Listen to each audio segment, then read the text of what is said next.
Deborah's here. Oh, good. Deborah's here.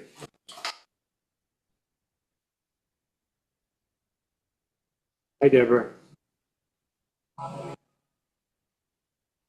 Get off it. There we go. Okay, I'm the cable here, what's up? Thank you. we're going to call the meeting in order. And the first order is to review our last minutes. They look fine to me. Move to adopt. Second, all in favor? Aye. Aye. Second on the agenda is public comments, but as I mentioned, as a liaison, we would like to comment throughout this process. Do you want to make any public comments at the start? Any other member of the public? No. We don't have anybody. It needs to go into executive session. Yeah, but we should Discuss. to discuss so I moved to go into executive session to discuss. Can I just ask a question? Are you going to go back into an open session? Oh, yes, yeah. Because if the public tries to join, can you keep it in the waiting room? Yeah. Oh, okay. Yeah. I'm just thinking, Yeah, like, as long as we're not live, that's not an issue. okay, Yeah, Yes. that's why the issue during the work. We're going to back open as soon as possible. okay, all right. And just because if we had people and had to kick them out, then they'd have to rejoin and that gets cumbersome. So I just Right. want to make sure we do it properly. Thank you. So move to go into executive session because of a matter relating to the financial history of a particular person. So move, can we invite the, Yes. And we move to invite the Gordon and Amber and Tom all into the executive session. Great. We're back in open session and we're going to go over, despite the manner it was done, there were 36 things that Mitchell Leventhal brought up to the town board work session.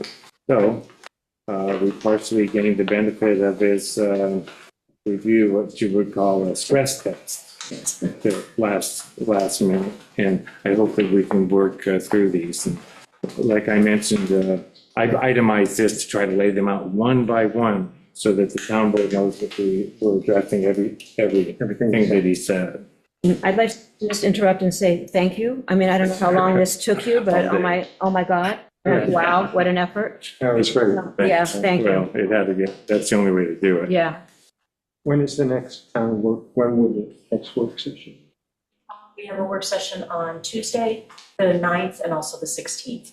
So depending on when this is ready, it can come back for either one of those. Okay. I just need to know by tomorrow because that's when I'll be setting, Okay. finishing the agenda. Thank you. We'll see how it goes today. That'll be great. Thank you. Some of these, as I mentioned, I think are substantive, others are technical. So let's just go down the list chronologically. Is that okay? Yep. Do you have that spreadsheet, Thomas? Can't hear you. You're muted. I don't have a spreadsheet, no. Let me bump it in. 1 second. So let's, number one, and you should have a copy of the code proposal we sent to the town board to reference this. Stephen said that the code, because it defines benefit as financial or material benefit, now should only say benefit after that definition. And I noticed that there are 7 references later in the code to, I think, financial benefit, and it makes sense to me to dial that back just to the word benefit. Yeah. What do y'all think? My only objection is I still don't know what material is. So. Laura, that's I'm going to complain about one a couple numbers later, so you can stick with this. But one I don't doing know. your one. I think it's okay. I think leave it as financial benefit. No, take out financial. No? just, He's suggesting that some non-financial benefit would violate it. I don't know what that would be. It would have to be material, whatever it is. meaning not trivial, but I Yeah. still just, it's just I have a reaction against it, but I just want to, I think it's okay. It's okay to say a financial or material benefit? So leave it as My financial. concern is- Yeah. It's Oh, like if somebody blocks my view by building a structure and I'm on a board and approve that, is that a material benefit? I mean, you could argue, oh, it's going to lower the value of my house, but Yeah, it's we not could argue it's financial. That's a case like that That's in Maine. very closely In the New financial. York Times, they reported a case just like that in Maine, Yeah, you're right. where, you read that, right? I don't, you know, I'm not gonna beat this dead horse. Let's just go on without it. Yeah, I think it's a standard Without financial benefit. word that's used. Yeah. You know, and Stephen had tried to explain it to us as Yeah. well as Kylie did. You won't find it in the Internal Revenue Code, that's all I'm saying. So, what do you guys think about this? So we're not changing. We are- don't change it. We are, No, it's going to say financial and material in the definition, and then, definition of benefit. and then henceforth just benefit. It's just going to say, So all the references to financial benefit are gonna come out, are just gonna say benefit, and that's fine. benefit. Benefit after the Just say definition. benefit, anything of material value. Right, That's fine. okay, Okay. So thank you. Then, secondly, the, Question about household, which was crossed off. yeah, So I was looking to see whether there were other places in the code that had household. And the only place I found it so far, but I didn't do a word search, was under the definition for relative, where a household member. So does household still need to be, or is the common usage fine? Does household need to be defined since it's used in another definition? Or is the common usage of the word household okay? I think we were saying anybody that's living under the same roof. Right, and it was defined, but then it's been stricken from the draft that went to the town board.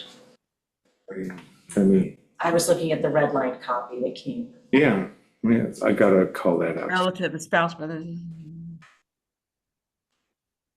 Yeah, I think that the definition of relative, even if we keep it the way it is, needs to be refined a little bit.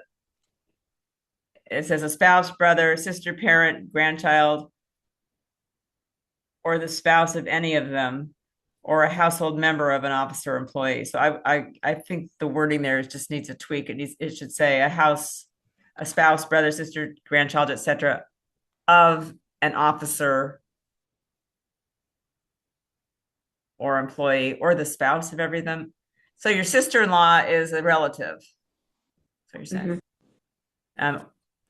Then, Yeah, and my question had more to do with the fact that household was previously defined in the old code yeah, and was Right, we strict. took it out. Yeah, you took it out, so I just wondered, because the word household was still in You're this. right. You're right. It said leaving. And that was a suggestion by Stephen. He said it was redundant. I do see household, several times later in the code.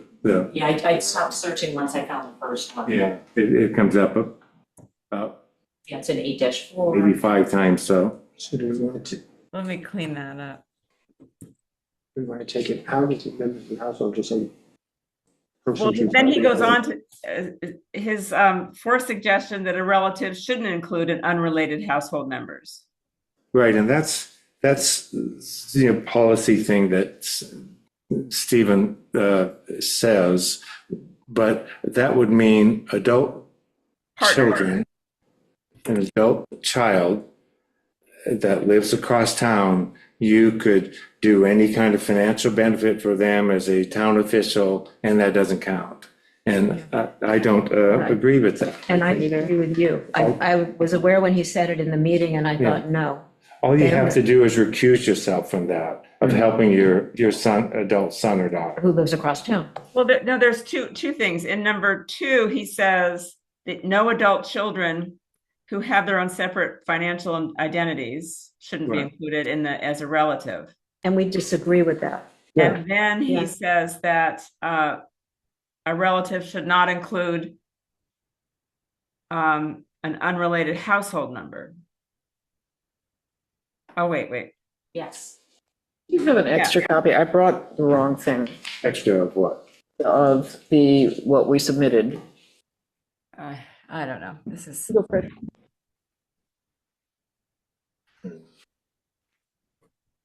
Looking for it.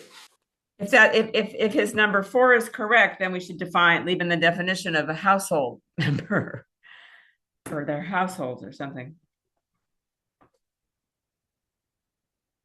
Number 4, we already say relative or household member. So I think that we Right. all, number 2 is more policy-wise. Stephen wants to take out adult children. I Who have think- their separate That's a residence. substantive, And yeah. I don't want to, and I disagree with that. Yeah, Yeah. it would have a significant We impact. all I disagree think we're with all on the same page. on this. Yeah, Yeah. okay, so we all disagree with that. We all that. disagree with Stephen on Yeah. that. Yeah, because it would have a But significant Amber's asking impact. about a member of the household, not the adult children who live elsewhere. It's not like She's saying we adult don't children. define that anymore. No, it is in the definition of a, private organization, interest in a private organization. It talks about relatives again. It doesn't talk about household members. And no, but the relative is the relevant part. And a relative is defined as spouse, brother, sister, parent, child, grandchild, or the spouse of any of them. Oh. And there's That's just pretty much what you wrote here. a thing that I put together that reviews other boards and other recommendations, like the comptroller talks about parents, siblings, children, and members of the household.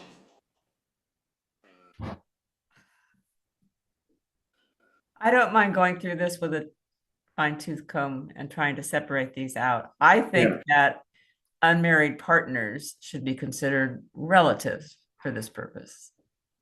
And what about roommates? That's a member of the household. Well, they're still living under the same roof, so married partners, but, I mean, non-sexual, just roommates.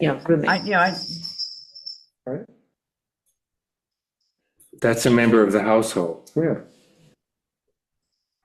I mean, I a think- roommate. Are you referring to roommate stuff? Yeah, anyone that lives in a house, I think that we define household, maybe we need to put that definition back in. I think we probably do. A person residing within the same dwelling unit. Is that in the red line that we sent to the board, though? No, it came out. It came out. I can see it. It came out at some point. What came For out? some reason. So I Definition think of household. there's no harm in putting that back in.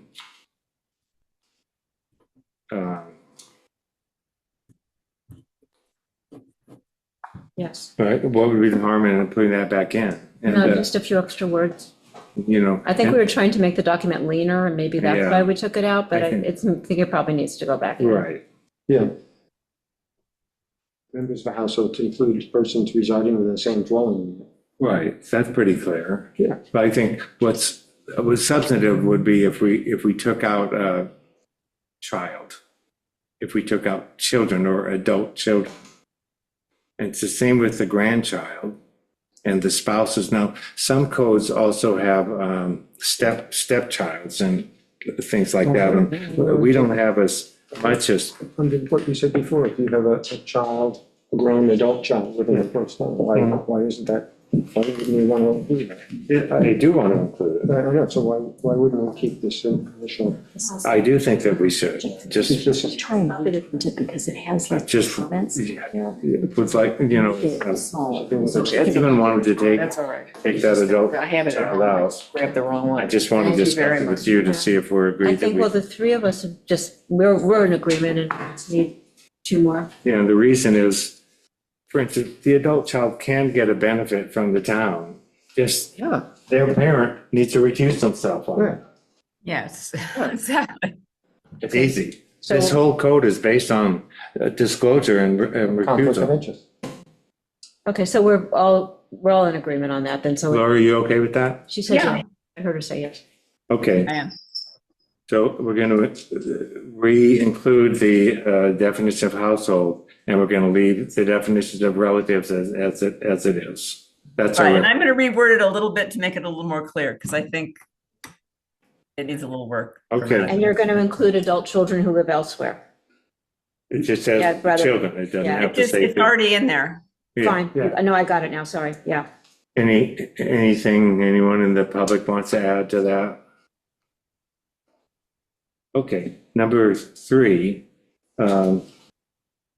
Okay, Stephen said it's unnecessary to define officer and employee. It should not be defined as an employee.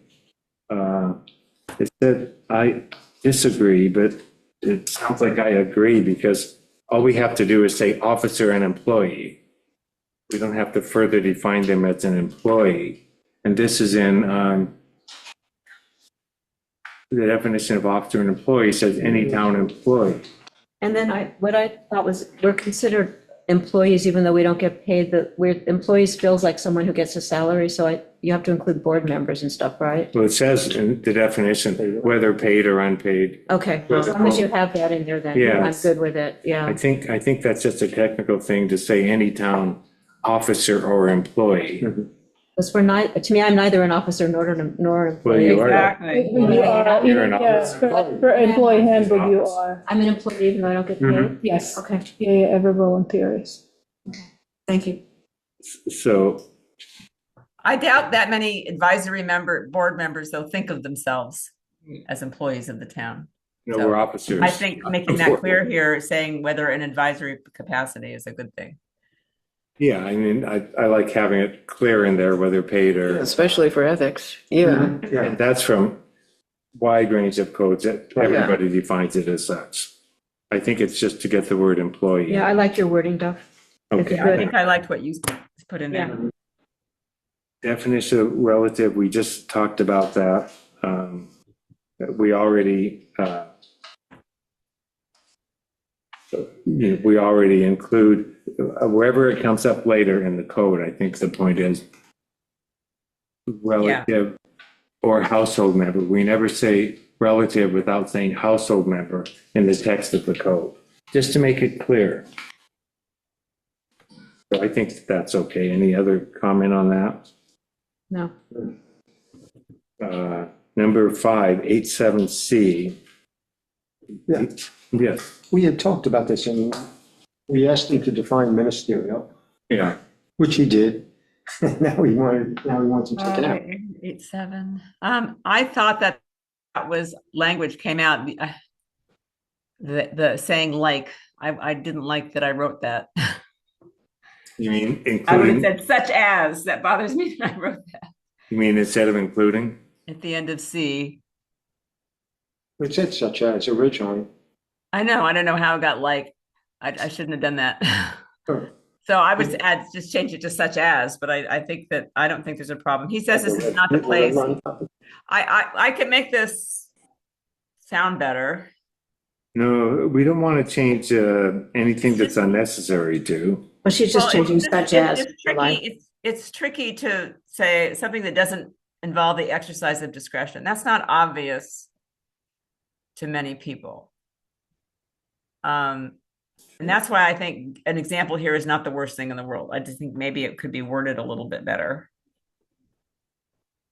Anybody else? I think it's fine to include that to explain such as ministerial actions, like the issuance of a license or permit upon completion of the required form. It just kind of helps to make it clear what's exempt from this. Or, yeah, and we could even say as opposed to ministerial actions. Well, it's not as opposed to. It's 'cause that- including. Yeah, Part- okay. Part C says no discretion on that. Yeah. So these are just trying to Well, explain. maybe you should put the words no discretion in there. It That was a isn't. I mean, where- any matter that does not require the exercise of discretion, such as ministerial actions like the issuance of a license or I don't see a permit. description. I don't have the whole quote in there. but it's Oh, here on the okay, screen. I'm looking at it, including ministerial actions like the issuance of a license or permit upon, I would say Such as, or to say an example of a ministerial action is the issuance of a license, something like that. But such as would be enough Yeah, to That get was the the point original- across. That was I the mean, that's original. gotta obviously be in the, such the as. And you had in the that, plain English guide as well. Right. plain English. and you guide. had That's the right. other phrase you just added. Well, PEG. just such as instead of. No, but then you said something afterwards that I said Yeah. wasn't here. Such as ministerial actions, like the issuance of a license or permit upon completion of the required form. Right. this is- But didn't you say more after that? And then you said No. it's not here, but it's somewhere else? No, it's all here in that C, Okay. prohibition inapplicable, and we're trying to explain to people. Okay. uh, I should have written, okay. It'll be in the plain English guide Yeah. too, but Yeah. just clarify that. Okay, 8-5. what? I want to go back to 8-5, Yeah, B. Because it says in the case of disclosures by a board member, and it's lowercase board. So my question was, is that the town board, is it the ethics board, is it any other advisory board or committee? Because you do have a definition for board, so I wasn't sure exactly who this was referring to. It was referring to. And if it just needs to be. Well, an- the board includes any other administrative board, committee, et cetera. So then I think those should just all be uppercase B boards. Able, Since board is a defined term.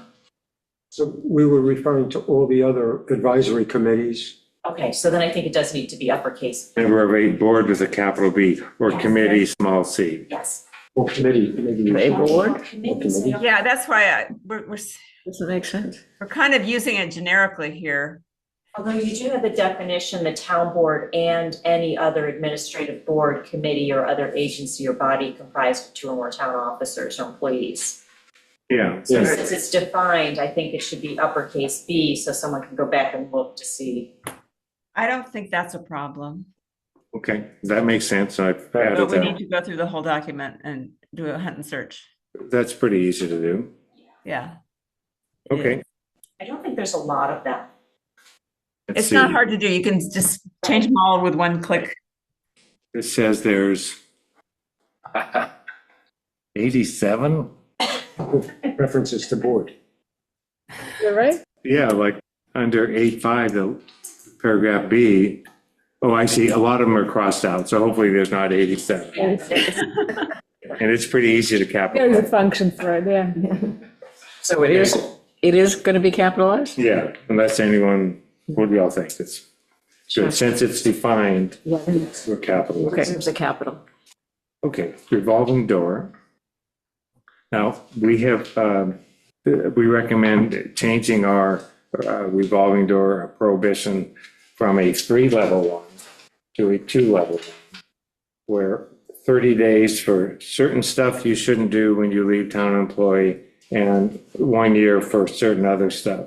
And we recommend taking away the permanent prohibition on things, because people got to make a living, even if We they did leave. that. Huh? We did that, didn't we? Yeah, but I'm just saying that as a background to what Stephen's recommendations are. I'm sorry. So Stephen recommends a 1-year ban is sufficient on certain things. We have a 1-year ban. Some other organizations have a 2-year ban, but we've gone for 1 year. He recommends, Laura, you did a lot of work on this revolving door thing. You know, a particular subject matter. Have you had a chance to review that again? No, I don't. I'm sorry. It's not on my screen. But my screen's kind of old. Okay. Well, we actually proposed to narrow the second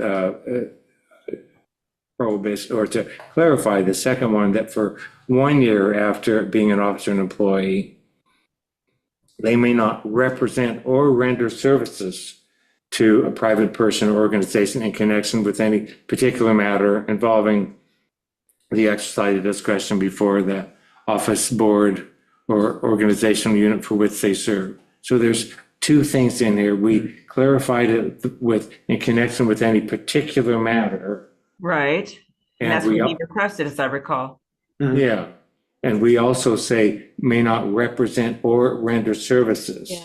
And in the code, that sometimes people just think that they can render services in the back shop, Yeah. right? Like the Wizard of Oz, or some way render services. In other words, you could leave, let's say, for example, at the planning board, Yeah, and you have a we private understand, practice, and even though you don't appear in front of the planning board for a year, you're doing all the Yeah, dealing. And we've thought that that should be a 1 year cooling off period to avoid appearances. What do you think? I think, looking right at me, I think it should be at least that, and I agree really wholeheartedly, and I think it's really open for egregious misconduct if we allow people to do stuff behind the scenes, because they can also hire a trusted person Yeah, to be their voice, and that doesn't seem right to me. yeah, Well, the example that he gives is not one that we would prohibit, where somebody's just talking to their new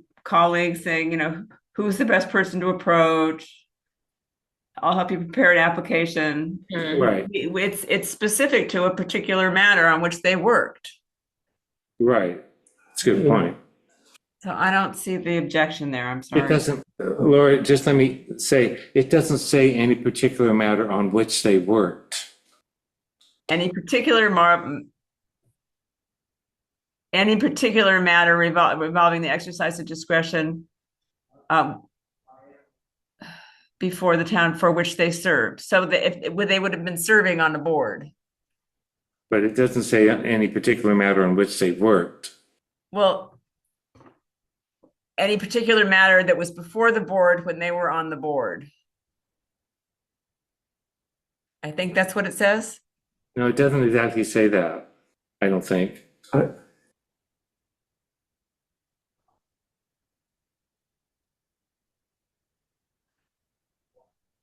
I think we separate A and B. A was, A referred to something that would be before the board, and B is just using their general expertise, but say, maybe not a matter that came up while they were serving, but Yeah. using their general, Well, knowledge. yeah, then it should just say any matter, that adding particular should, I'm not saying it was done well. Saying any particular matter should be a particular matter that was before the board while this person was on the board. But I think for a So you're year, saying it it should be would be- future matters too. It doesn't have to be one that came before the board already. Right. It's one that's just going to go before the same board that that person sat on, even if it's a brand new matter. But I think this, he also pointed out, it's not just a board, but also employees. Yeah. That when the employee changes the employment within the town, Right, and that's what he considered draconian part of it, right. I think, not the board. But he also wanted people to be able to do anything they wanted behind the scenes as long as they didn't, Yeah, as long as they weren't the face of the. but that's kind of a different subject than Subject, yeah. if we want to say any matter, particular matter on which they worked, or on which, I mean, and so, the example. talks about given with the appearing road before crew, their own board.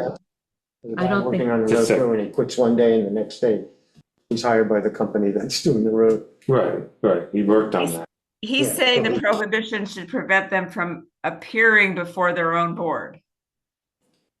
Yeah, that's a different issue than we're just discussing.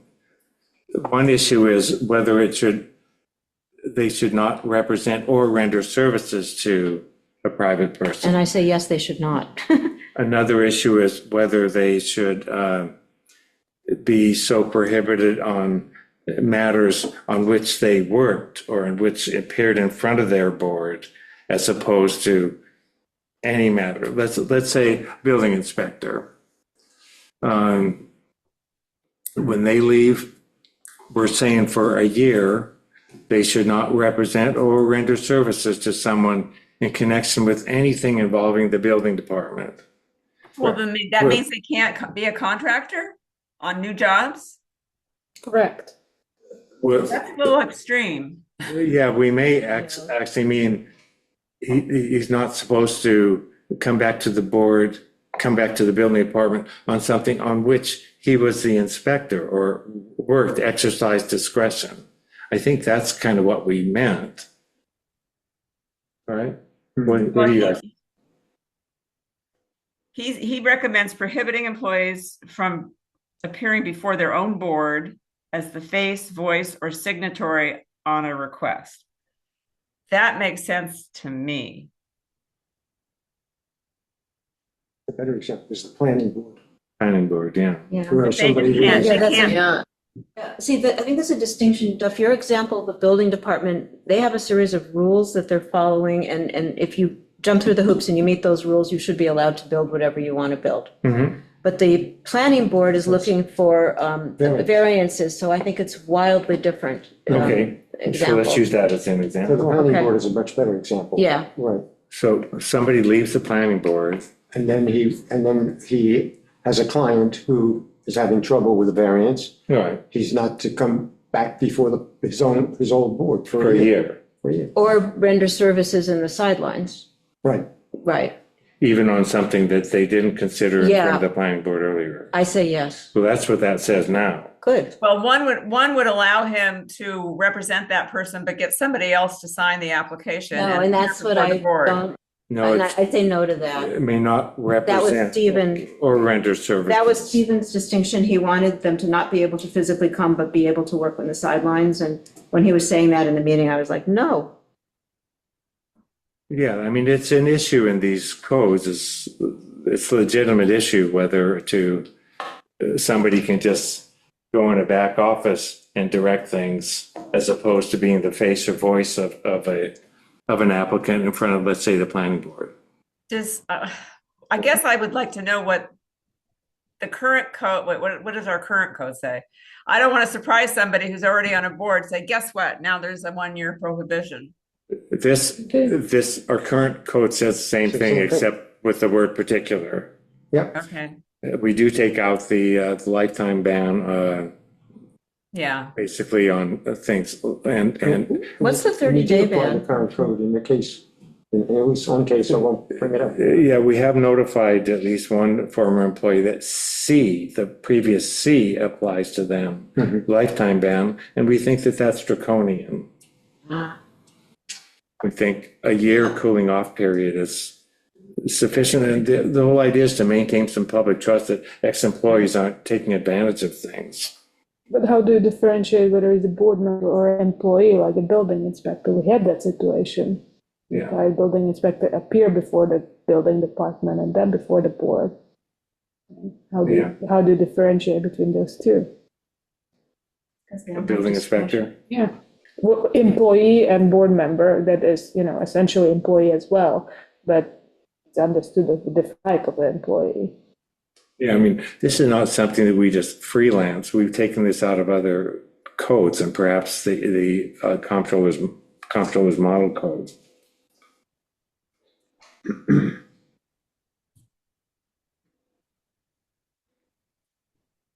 So I think an issue for us to discuss on this is whether we want B, that, or whether you recommend, it's up to the town board, obviously, but whether we recommend that B, the 1-year cooling off period, should just apply to particular matters on which they worked.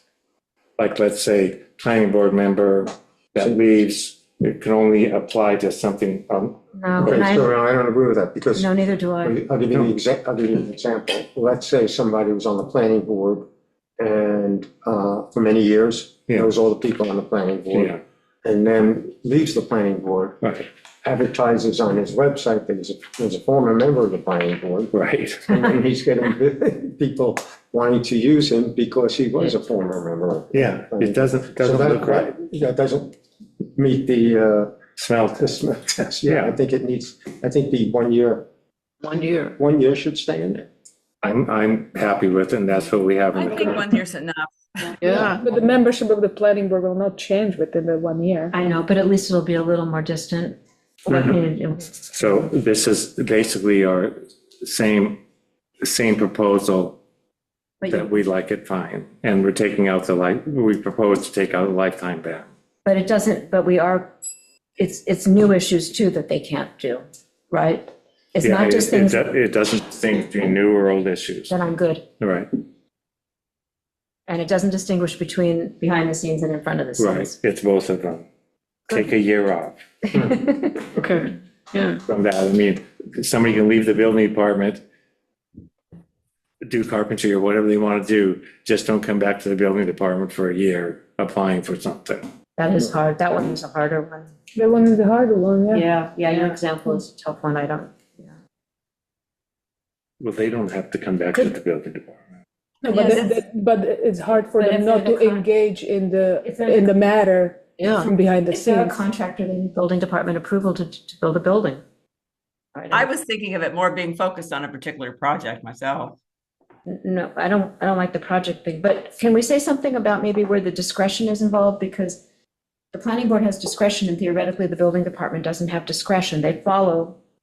Well, they have guidelines. discretion. Well, they do. Yeah. We've already I just say defined theoretically. discretionary. Yeah. That's true. Okay, so this would be our recommendation to stick with the status quo on this paragraph, right? Yeah. Or are we in consensus on that in our group? I'm not 100% sure, but that's okay. I have to stew on it a little bit. You said what's the 30-day ban? 30-day ban is against working on anything that was already pending in front of the, you're not supposed to pursue or accept employment with any person. Well, it says that. That's A. How does that differ from the 1-year ban? It's very different because A has to do with while the matter is pending or within 30 days following disposition of the matter, and an employee is not supposed to pursue or accept private employment with an organization that has something pending in it. Okay, got it, okay. So it's like, That's really different, yeah. It's not 30 days from when you leave, it's 30 days from when the matter gets resolved. right, Yes. Got Uh, it, okay. okay, let's Yeah. move on. Yep, Number 8.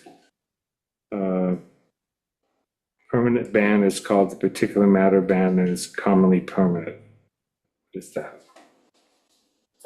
We've eliminated the permanent ban. I'm not sure if Stephen saw that. We already proposed to eliminate the draconian And permanent. he said that was his position as well at the time. He Yeah. said this is draconian, you shouldn't have that. Right. Okay, so we're still agreed with that. Number 9, personal representation. He would add a dependent or member of household to the list of people that an employee can represent under 811. That's fine with me. I don't understand it. Instead of just, it allows an officer and employee to represent themselves, their spouse, or their minor children before the town. It allows them to come in another door of town hall and represent themselves, which is fine. The family. Stephen wanted to add, or a dependent and member of the household. I was gonna say, should it include a member of the household? We say a relative here then.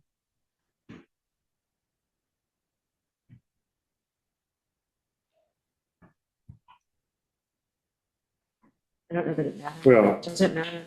yeah, I don't think, okay, he wants to add dependent. We haven't used that word before, No, we have minor children.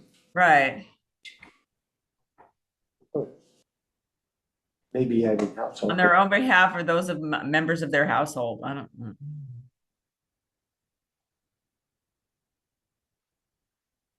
I don't get the practical effect of that.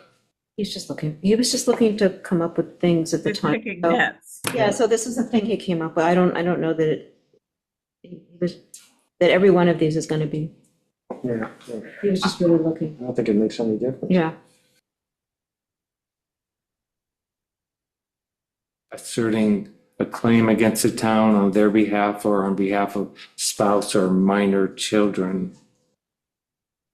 What would an example of that be? Would somebody want to assert a claim on behalf of a member of their household that's not a spouse or child? Not really. Well, if, That person- just as if it's a disabled family member, Mhm. it's not a minor, Mhm. so that would be a dependent. But a family, but what about just a household member? Would you want to come before the town on behalf of your roommate? Let's say it's common law spouse. Then it's a family member, no? I don't know. You're saying a dependent person would include, Well, if you're just talking about spouse or minor children, you could have a disabled Older family child- member. Older child. we could say spouse or But we take out dependent. minor, take out minor, then it's just children. What kind of claims are we? Yeah, Why don't we I say a don't spouse or- why don't we just say a relative? Sweep in more people. But I'd like an example of what this concretely would be. I don't understand. Is this referring to? Well, it's no, basically saying that violent- there's nothing No. wrong with, Not a claim. I'm assuming this is reflective of the future employment. No, it's not future employment. It's It's not. somebody, let's say, Concrete example. a town truck throws gravel and it breaks somebody's window. Well, I want to come in and file a claim for $200 on behalf of my child that owned that car or whatever. You can do that. Even though you're an employee, you can come in and file a claim. Makes sense to But me. there's nothing in here that would prohibit that anyway. Yeah. What is that in here? Yeah. That's why. This is in all the ethics codes that I've seen. We Oh. we want to say something about it. We're not just freelancing this. Let's just make it clear that, I see what you're saying. In other words, it would be ethical for someone to represent someone else. Who If they were- falls, someone else who falls into this, one Right. of these I see. categories. Let's check the language of the other statutes. at the end of what? Of the other statutes. Okay. I don't You think wanna- this warrants a lot of time. This is not a big No, deal. I think Yeah. I think we should expand it to include a member of the household, but that's goes back to our trying to straighten out the definition How of about that. if we say a relative or household member? That's what we say throughout this. Yeah, sounds good. Well, We don't have also- minor yeah. children anymore, so that's Right, good. They're yeah. gone. Let's just stick with that, Yeah.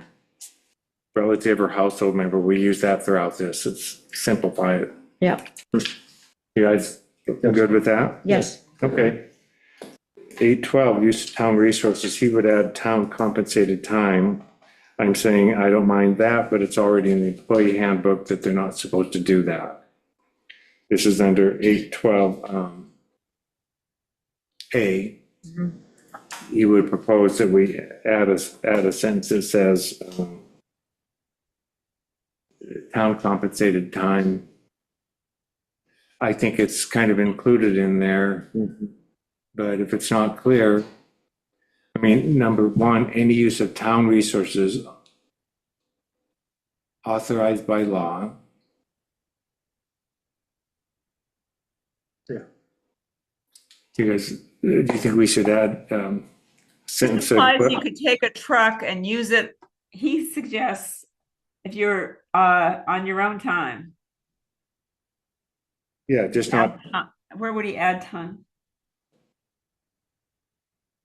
Use of time. I don't. let's see.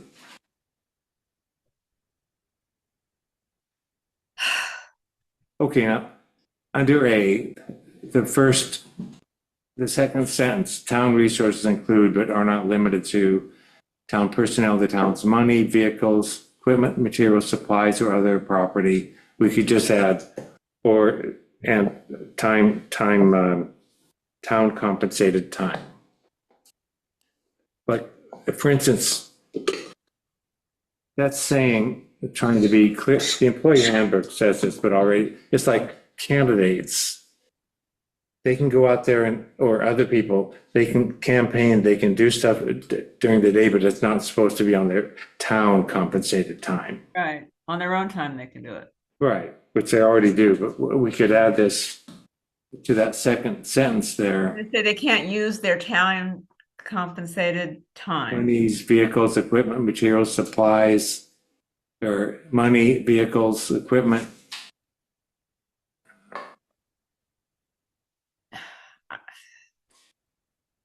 Town resources include, but are not limited to, town personnel, town compensated. I do not,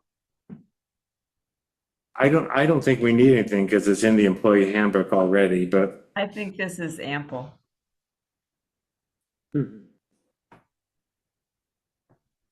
anybody? I don't have anything. Well, I mean, what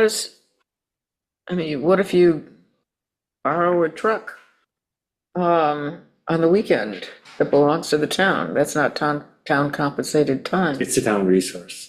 I know. Yes, I know, It's and that's not why I on think your, it's, not, you're doing it off But out that's, of hours. it's an equipment. No, it's vehicle I'm and just saying, equipment. he's suggesting that that might be okay, I think, and I don't think that's true. I Suggesting what? don't understand his use of that term, so. He just wants to add time to the list of things, vehicles, equipment, money, town money. So how are you gonna use town time?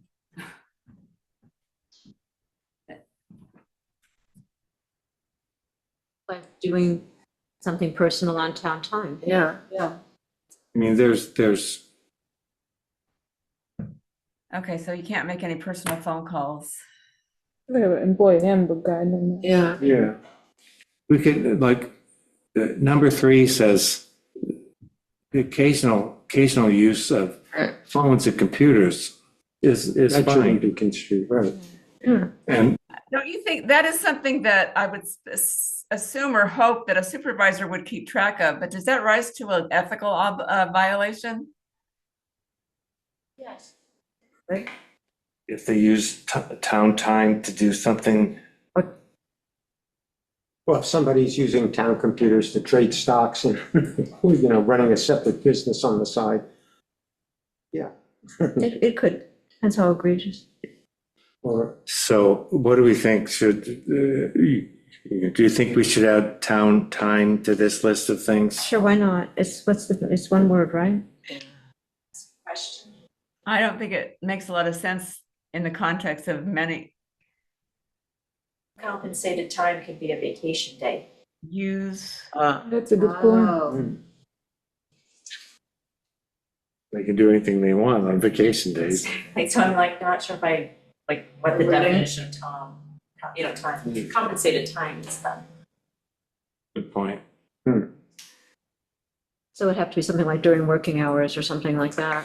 I don't think it's needed to add You here. have a pretty expensive guidance in the employee handbook. The employee Okay. handbook's extensive on this So we're too. hearing from various sources to omit it, so let's, we just leave it. yeah, Just leave it as not, is. not put it in there, yeah. Just leave it as is. Is vacation time really town time?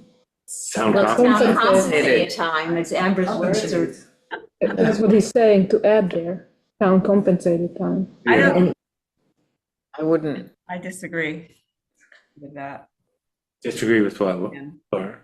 I disagree with Stephen on this. Yeah, I think we all do. Yeah.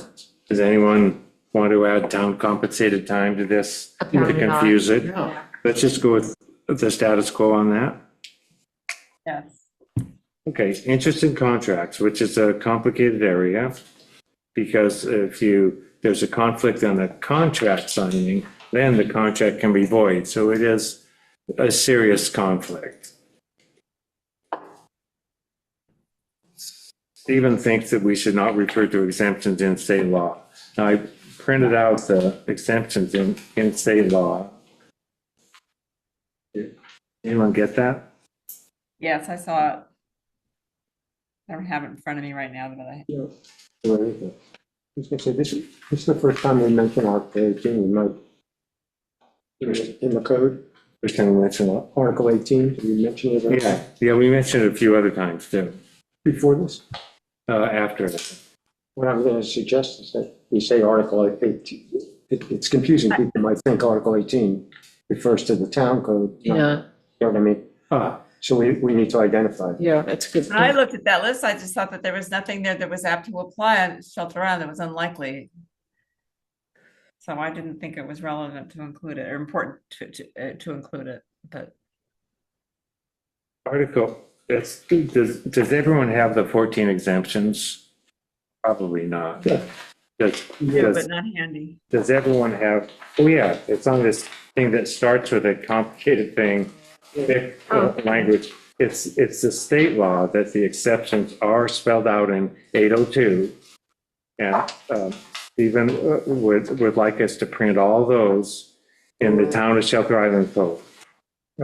As he has in his codes that he adopted for larger cities. That's the next page, Yeah. notwithstanding something. There are 14 exceptions, like the sale of bonds and notes pursuant to section 60.10 of the local finance law. That's accepted. A contract for furnishing public utility services at rates or charges that are fixed or regulated by the Public Service Commission. That's accepted. Well, this just confuses and muddies the thrust of the town ethics code.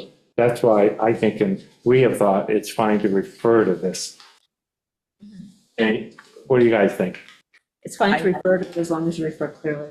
We'll put some exceptions in the free, in the pamphlet that we're going to, The handbook, yeah, in the, yeah, so that employees can understand it. yeah. Will you remember when we do the handbook? Should we put this in? Okay, Yeah, good. we'll put, no, some of them, not. Yeah. No. But then we want to add this. Good, okay.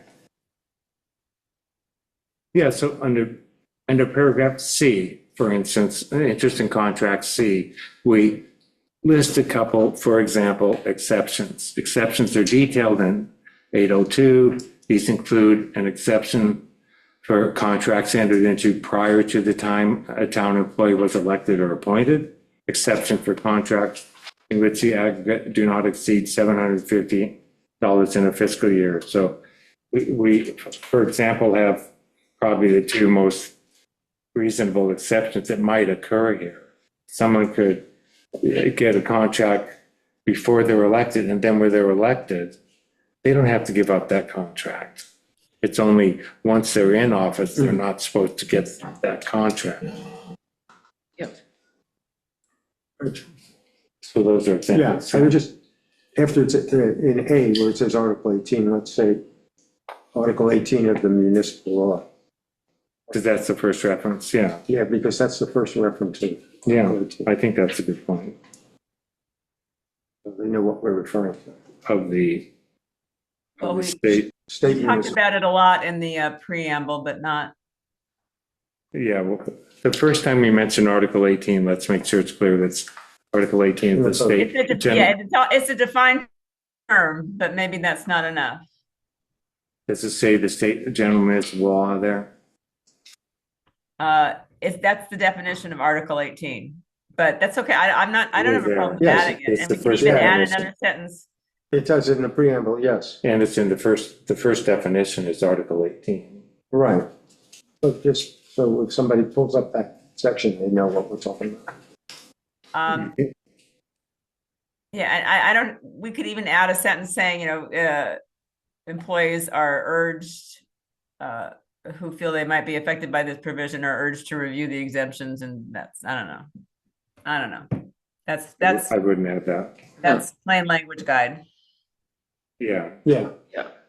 Put that in the language. So I kind of think, Bob, because Article 18 is already defined, it's the first definition that we don't need to define it again. Because somebody doesn't necessarily look at the preamble when they're looking at the code. It's the definition, though, not the preamble. Yeah. It's the first definition. Okay, are we almost there? No. All right. All right. Not even a third. Way done. What do you think? You okay with? Yeah, either way. Okay. Yeah. Okay, so we do think that we should just refer to those 14 exceptions by reference to 802, right? Yeah, we do. Yes. We've been around that so many times. Yeah. And then there's 801 is, number 12, as he says, 801, contract is void, it's a misdemeanor, very serious. I'm not sure what he's saying, but we're not freelancing this. This is into the, this is out of other codes. And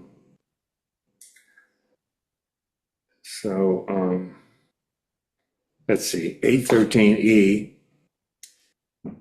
So we're talking If about. that's what we say, contracts willfully entered into in violation of this section will be null, Yeah. void, and unenforceable, then That's we're pretty really, clear. really clear. The only thing we don't say is it's a misdemeanor. We don't add that. Yeah. Yeah, that's because one of these lawyers, probably Stephen, said it's not automatically a misdemeanor. The town board would have to refer to a prosecutor to see if it's going to be a misdemeanor.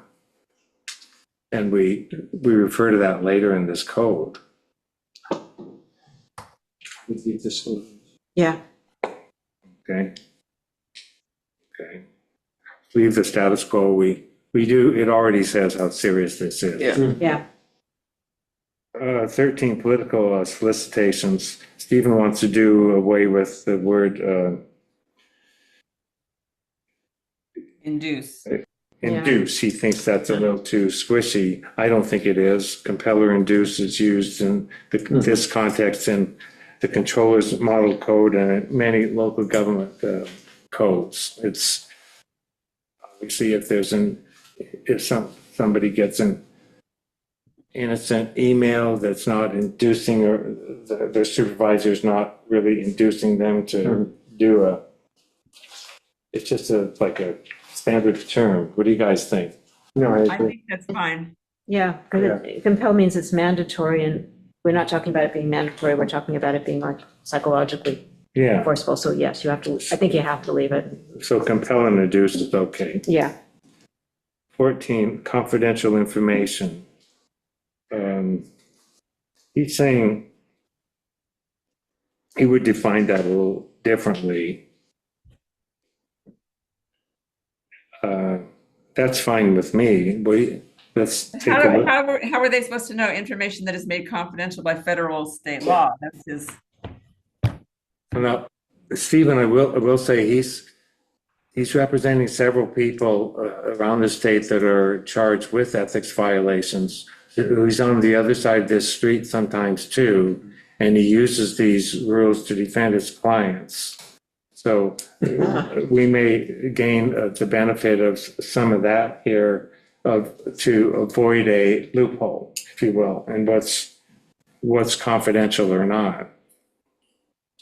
If this is too vague, and if it would be more clear to say information confidential by state or federal law or the open records or open meetings law.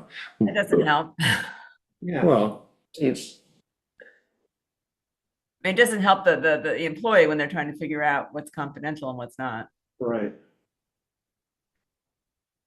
well, this is a pretty broad, vague definition of confidentiality, and he would propose it includes information that's, for instance, that the town is withholding under the open records law. This says, so if the town withholds information under the open records law, no, we're not giving you that information. And then the person who knows about it goes out into private practice or tries to use that, they're not supposed to. Right. That's what it would say by making this clearer. I think it makes it clearer. What is the current law saying? It says confidential information. It doesn't really define Fine. confidential information. Can I ask It doesn't, Amber? you're right. Amber, what would be an example that you could think of something that the town would withhold from the public? Is there anything in the employee manual about Ask them. information? No, it doesn't have to be, It would, something illegal, would be a price of a purchase or a price of a contract. No, that would be negotiations part of Or the it. negotiation. So like, ongoing contract negotiations, legal matters, interagency documents that are not final conclusions, that are not statistical tabulations. The public officers law has a list of exceptions to open meetings law. I mean, my personal belief is, I don't know, like the definition he's done as far as confidential information, I don't know how you would define it any more broadly, because you don't want to define confidential information as something the town would have to turn over under FOIL. So you would agree, Tom, that we leave it the way it is? I think, let's see, I think what Mr. Leventhal has suggested is probably what I would suggest as well. Would that phrase in the middle column, as used in this subsection, confidential information includes but is not limited to information, opinions, statements, and like items of non-public information shared in closed or executive session? Would that Include that. meet the objective? Well, the problem is that if you information, opinion, statements, like items. I think if a board decides, in the course of an executive session to sign a contract or to pursue a certain course of action, that final conclusion is subject to FOIL. The discussions before that are not.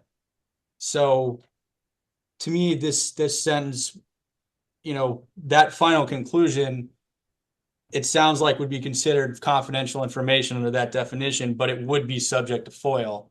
So I would probably, I still think, what Mr. Leventhal suggested is probably what I would go with. Where do you see the words that he suggested?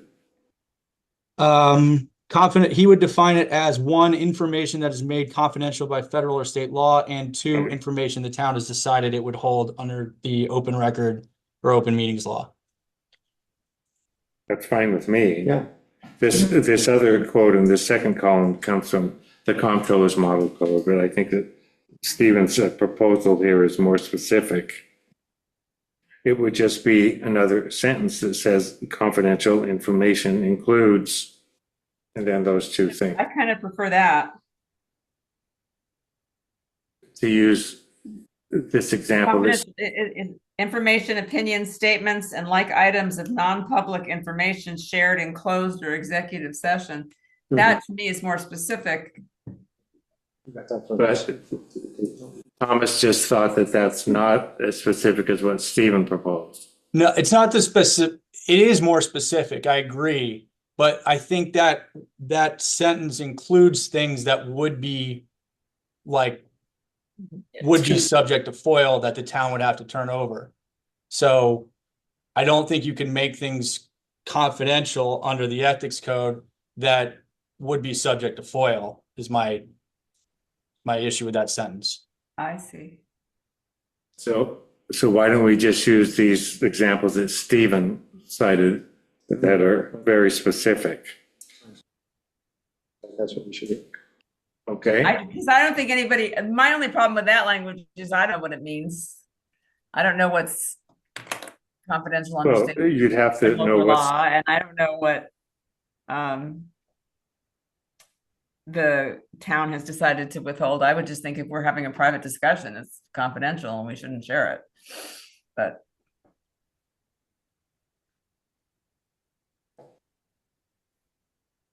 I guess it gets back to the idea of whether we want our code to be understandable by everybody, or if they're going to have to go elsewhere to get answers. And if we define it as confidential by federal or state law, they're going to have to go look at federal or state law to see how it's defined. And maybe that's fine, but we just have to decide whether we want. In your plain language, you can talk more about that. yeah. Well, I think, this is warning people, don't use confidential information. People have some sense of what might be confidential, and this is further defining it as stuff that's not releasable under the open meetings law, for instance. But do you want to put that in here or just put it in the plain language?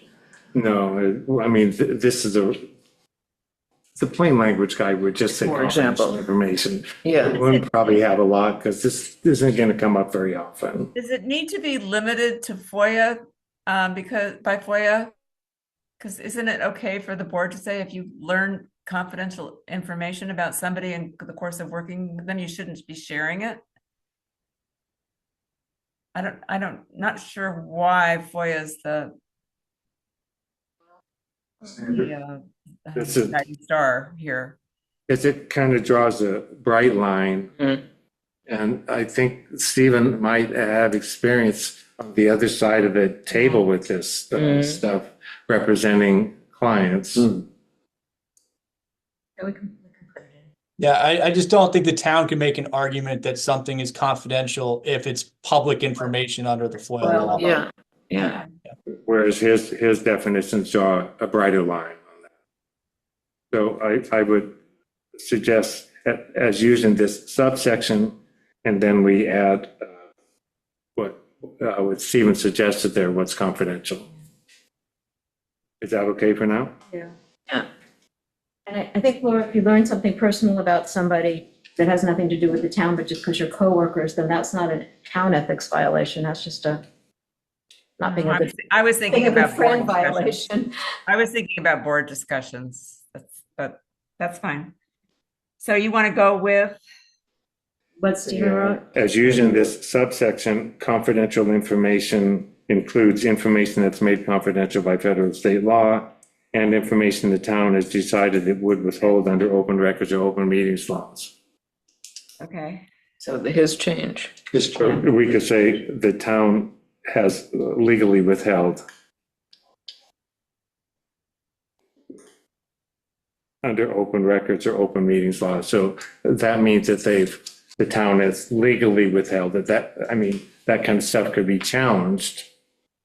So it's not just if the town decided to withhold it, it's if it is withheld legally. Is that okay? Yes. Okay. Excellent. Gifts. 816. I thought that this was drafted by Stephen, but he thinks we need reasonable exceptions for relatives and so on. You should not solicit or accept a gift. I thought it was already balanced. Oyster Bay has a long gift section. Hempstead has a shorter gift section. These are ethics codes that were drafted by Stephen. Ours is pretty well clear.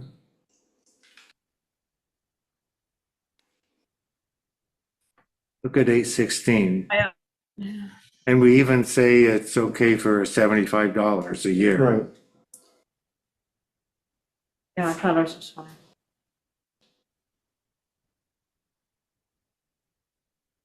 They're not supposed to accept a gift from anyone that's received benefit. They're not supposed to solicit any gifts. And promotional mugs and plaques are under the $75, so. Yeah. He wants reasonable exceptions for relatives and weddings and promotional money. I agree. That's something we put in the path stuff, Yeah. Explaining that.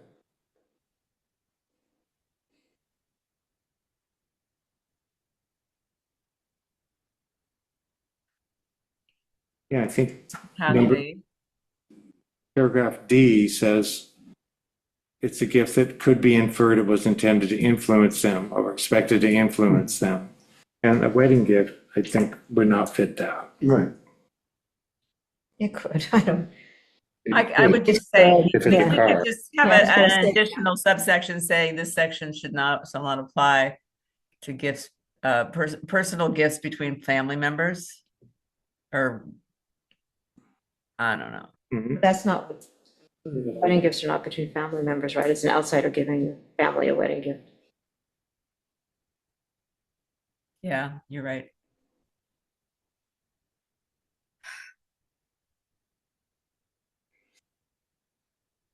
I mean, this has come up in discussions that it's not supposed to ban wedding gifts, Yeah. or personal gifts, Right. the holidays.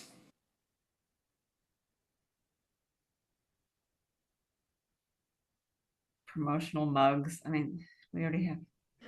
I But think that we would, leave out the promotional lots. but I don't think that those are you covered under A, B, C, or D here. So what we're suggesting is to carve out an exemption for personal gifts.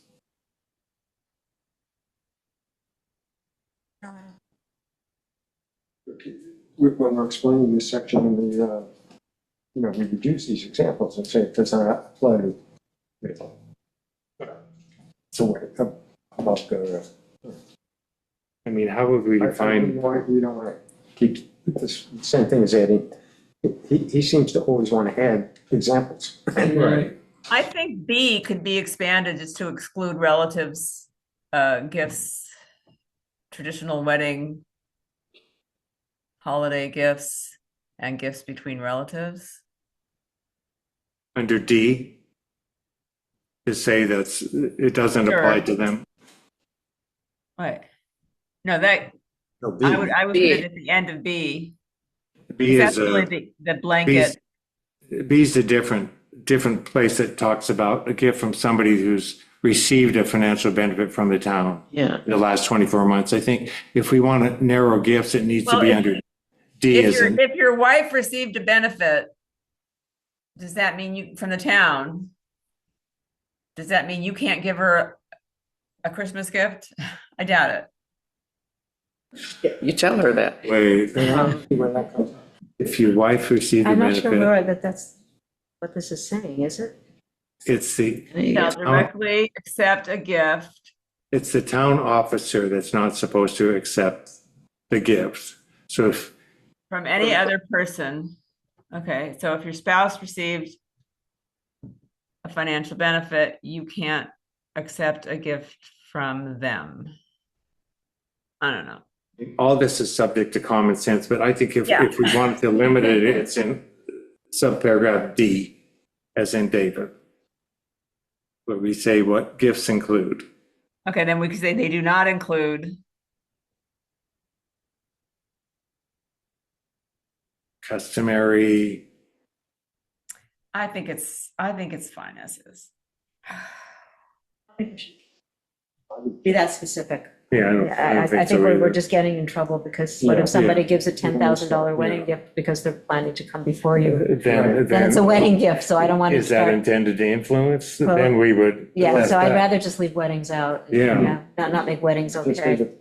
Okay, we okay with this? Yeah. Okay, let's go on to eight. But to clarify, you could, in the plain language guide, you could go into this more. Yeah, Okay. yeah. A wedding gift that's not intended to influence somebody's, Right, we could mention Well, that. $10,000. I don't know. Haven't you seen The Godfather? Yeah. Not for decades. Just applies to shelter island. yeah, it would be a judgment call whether it was intended to influence or to reward. And that remains whether it's a wedding gift or another payment. Yeah. 817. Okay, number 16. Oh yeah, true. 816D does modify that whole section. And Stephen suggested maybe that's out of place or should be reorganized. I think it just qualifies it at the end. Wonders? Oh. Hmm? This is the one we decided we have taken care of. That the planning board or the building department takes care of that. Right? I didn't understand that, Laura. I thought that this was dealt with in the planning board application or the building application. You're getting ahead, Yeah, you've gone to 17, we're still at 16. Oh, I apologize. That's okay. Do we want to? Oh, we're still on gifts. I think it's okay to define what the gifts are Yeah. in D, even though, yes, indeed, it does modify the whole section on gifts. That's what it says it does. Right. I think it's okay, as is. I don't know, I don't have that in front of me, so Yeah. whatever. Yeah. Well, this modifies, D says, the gifts that we're talking about here include money, property, and things like that. That modifies A, B, and C. Yes, Which could reasonably does. refer to and it's, intended o- to influence somebody. it's okay to Yeah. define them. Okay. I think it's fine. Disclosure in certain applications. Now, Stephen, 817, it refers to section 809 of Article 18, which Stephen doesn't feel that we should refer to another place. Now, there's two things. First of all, we're not in charge of disclosure in certain applications. The zoning board, the planning board are. They require very strict, they make people fill out forms that, do you have any conflicts, basically, right? And they're in charge of that. And I don't think that we want to publish 809, section 809 of the state law in here. Right. So what do you guys think? I agree. I Yeah. think you and I made that decision months and months ago. With him present. Yeah. Yeah, this is the summary of the disclosure in certain applications so that this law covers the whole waterfront. But it's not something. Okay, 17.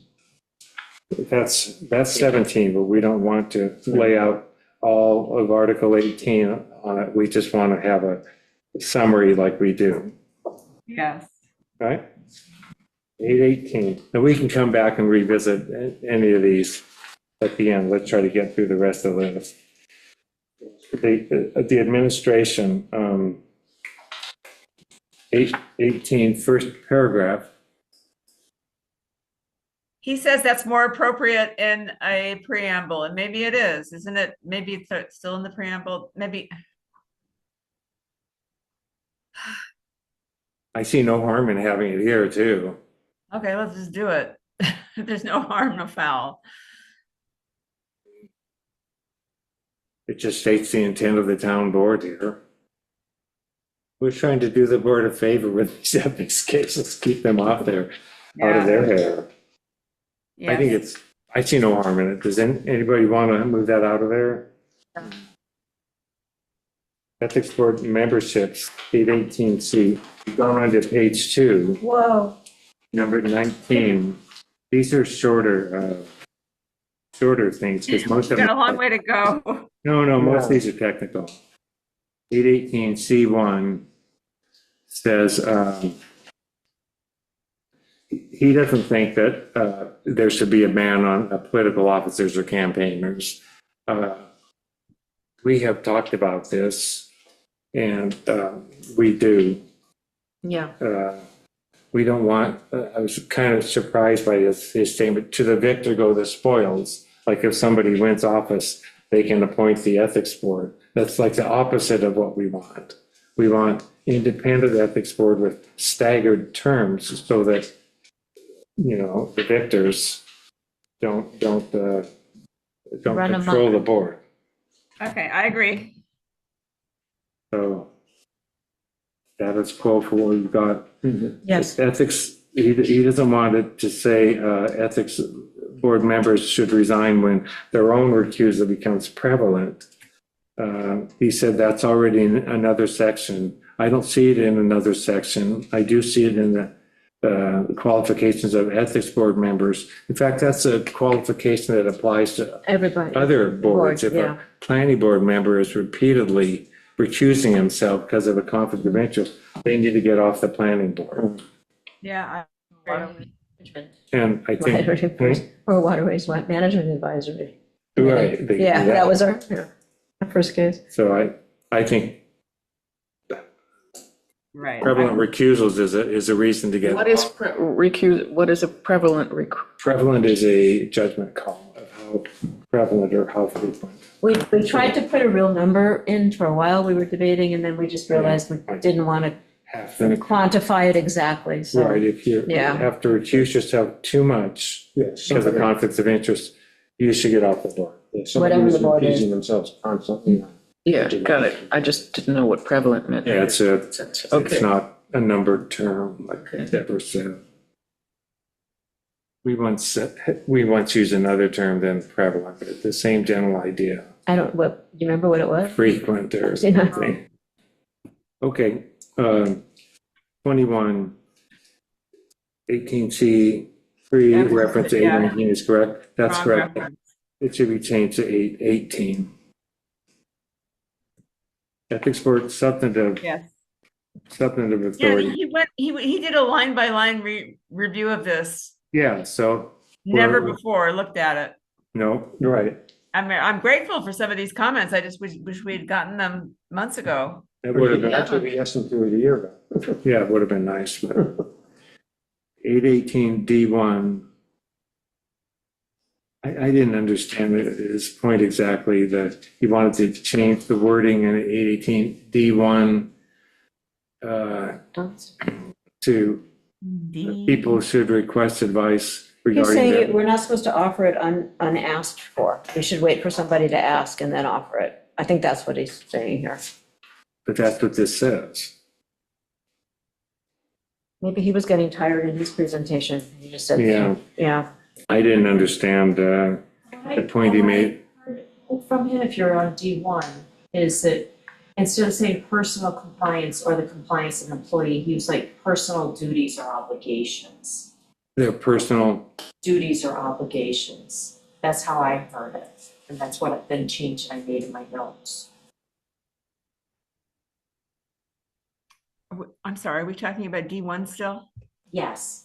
but it's the compliance, their personal compliance with ethical duties or obligations, just to kind of add that phrase, Yeah, that's what I wrote in based on what he said. personal compliance. That's fine, with ethical duties or obligations, I mean, it's fine with me to add that phrase, personal compliance with what? That kind of answers that if it's unclear. Or the compliance of employees. I got it. But then it says with this code of ethics, which is repetitive. Because we just said personal ethical duties and obligations. It already says compliance with this code of ethics. So actually, I don't think that we should add that other phrase, because it's clunky. It's just separated by by commas there. We can use something like he said, right? Like, I'm sorry. But the sentence already says compliance with this code of ethics. Well, he's saying he wants to say with their duties or obligations under this code of ethics. Okay, with their, I could, with their, Something like that. okay. Their duties or obligations under this, So with 2 code of ethics This is 22. in that sentence? so Regarding after, compliance, people can request advice, compliance with ethical duties or obligations under this. I don't know. right. So after Their the word, compliance with, and then just say their ethical duties under this code of compliance. Personal or their ethical duties, that's fine. after the comma, after supervise. Yeah, exactly. I got it. Okay. That doesn't really change anything, but maybe it clarifies. 19 investigations. He wants it to say a violation of this code or related authorities. I agree with that.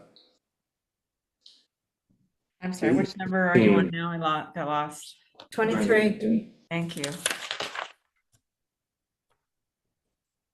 So 819 would say, upon receipt of a written complaint alleging a violation of this code or related authorities. So that, Maybe he's referring about common law there. and the state law, because we do a 3-part review, state law, local law, and common law. So that just kind of, I mean, Oh, related authorities, fine. yeah, just, I would just leave it the way it is, violation of the code.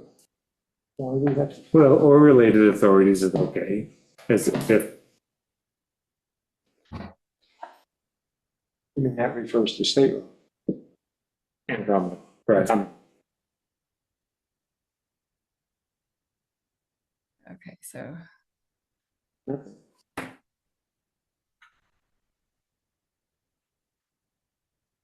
Um,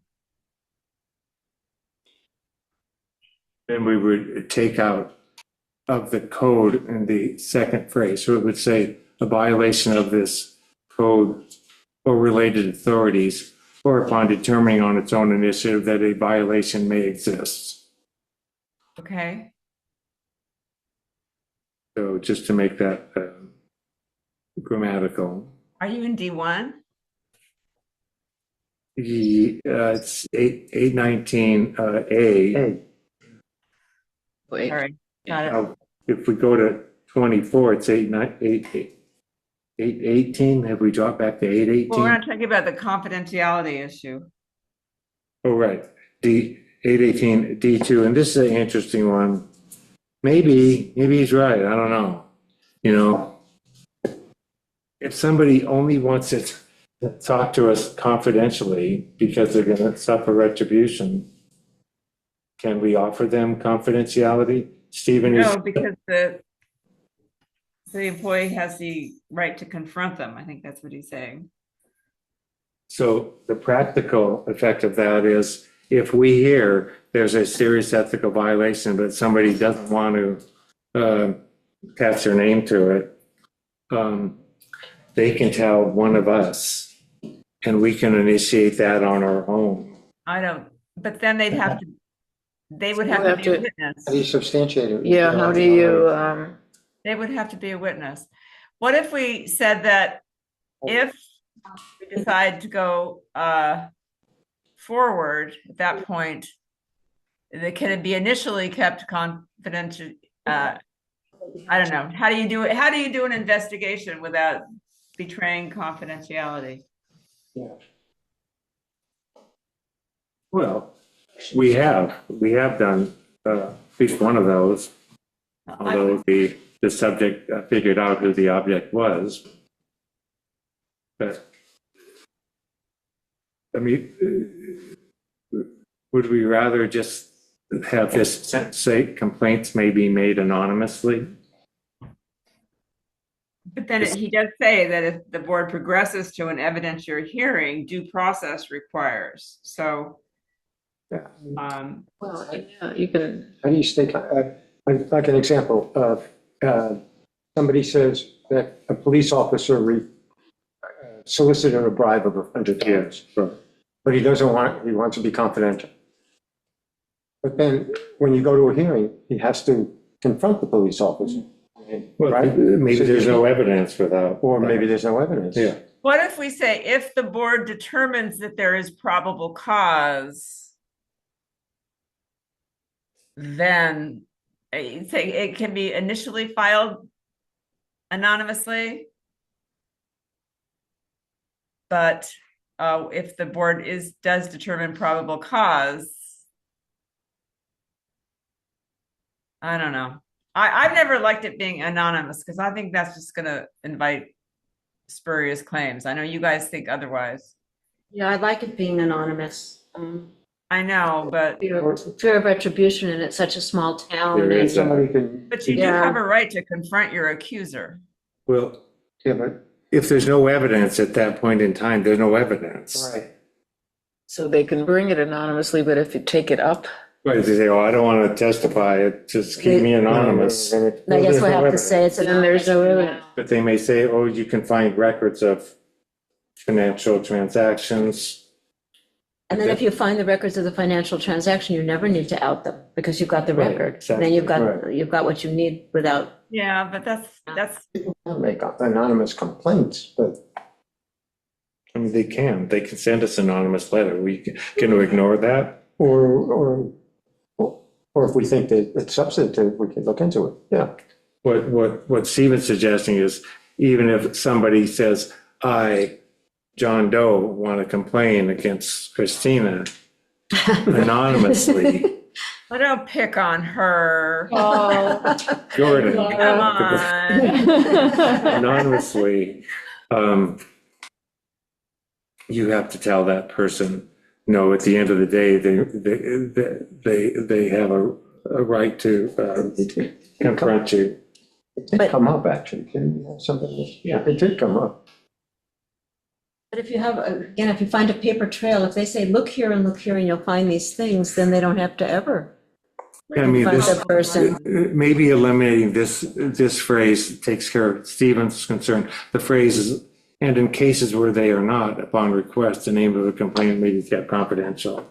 Whoa, wait, what was that? Yeah. Where is it? The second step, D2, there's A, B, and C. Yes, C is the one that says complaints may be made anonymously. right. What about if we eliminate the rest of that sentence, or propose eliminating But it? they would still have to be disclosed if the complaint proceeds to a hearing. Anonymous is Not necessarily. anonymous. We could get an anonymous letter. Right, Yeah, right. So then you could just leave And then you initiate on your own. Right. Yeah, this is saying the name of a complainant may be kept confidential. So once I am a complainant, hey, keep my name confidential, which hasn't happened yet, but we're taking that out. No, I wouldn't mind having a chance to look at the model code and see how common this is, because I still think that anonymous complaints are dangerous. Yeah, they are, but we don't want to ignore them. We can get an anonymous letter. It becomes a complaint. I guess we could decide whether to initiate a complaint on our own after receiving that. Yes, So that's not exactly the same as this. and we can't use the letter as evidence. Right. Yeah, we get an anonymous complaint, we don't know who it's coming from, so we can. What if we just added, maybe kept confidential to the extent allowed by law? I don't know.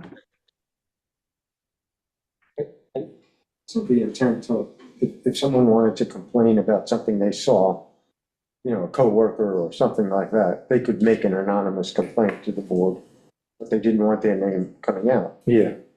I mean, that's certainly reasonable. good. Right, and we actually want to get all the Right. information we can.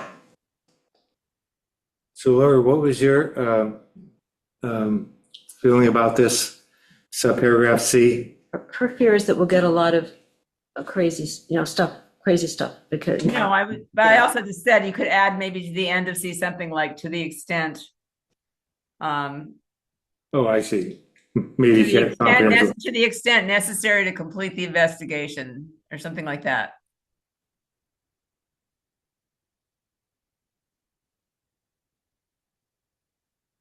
Well, a That hearing, would also apply to the first clause of that sentence. I think this is just allowing the public to know that they can make an anonymous Yeah. complaint. yeah, And there's nothing wrong with leaving that sentence in. I think so too. Good. For the second part of the sentence, Yeah. his name is disclosed. Yeah. Is requesting to be confidential. Yeah, the second part is Oh. somebody files a complaint by name, which has happened, and upon request asks to be kept confidential. Which has happened. This happened once. So, So we can leave that.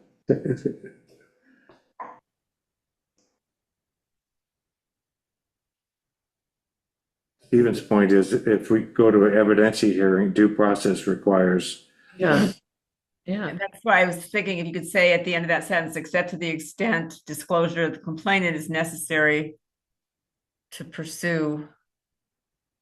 To complete the, Investigation. And a hearing, yeah. Maybe it's better to leave that out and explain that. to the extent necessary to complete the, you said investigation, I that's, did say investigation, but that That's- doesn't really, it's that's, to complete we're concerned the, about the confronting at the hearing. right, to the extent necessary to complete the situation, no, No, to, to complete the matter. Conclude the matter. Conclude the matter. Sounds good to me. to conclude the matter. Lois, you're Is that what you said? To Yes. conclude, yeah, I like that. Thank you. Don't you think that's gonna put the kibosh on people to make it around? Yeah, that's what I'm afraid of too. Or that's counter to making it around. I think we need to say more than that there, but I want to think about it. I guess the person could say, if I have to give my name, I'm just dropping it.